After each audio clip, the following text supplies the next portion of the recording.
Over the last 12 years, I've been honored to represent Ward 4 on the City Council. I've always focused on helping residents, making sure that city services were delivered, problems solved, and issues addressed. I'll never forget that my job as City Councilor starts and ends with the residents. I strive to keep residents informed of what's going on and always be available to help when needed. I take great pride in standing up for the residents of Ward 4 and across the city.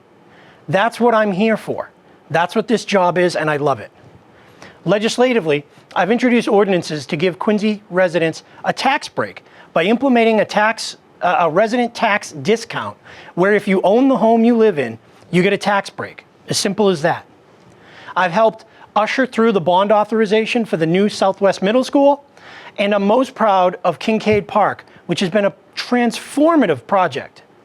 We created an amazing space where residents of all ages can enjoy the outdoors and what's really become a centerpiece of the neighborhood.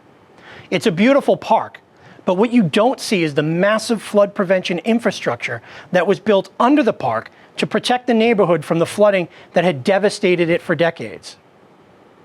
We can afford such projects and things like the residential tax discount because of the new growth the city has experienced over the last several years from development. But development only works if residents benefit from it. And the city needs to do a better job of making sure this happens. You should see a benefit in a reduced tax bill, improved public spaces, and increased city services. In 1925, my great-grandfather fled the fascist takeover in Italy. He came to Quincy and he settled in South Quincy on Penn Street. He worked in the quarries and he raised his children with the hope that they'd have more educational and economic opportunities than he had. Because that was the promise of Quincy then, and nearly 100 years later, it still is. That's been the proud history of this city for so many generations. A working class city full of opportunities. But that identity is at risk. As the cost of housing has skyrocketed, Quincy has become less and less affordable to working class folks, the blue collar families that built this city. We have to keep Quincy affordable for Quincy people. Affordable housing is just that, affordable.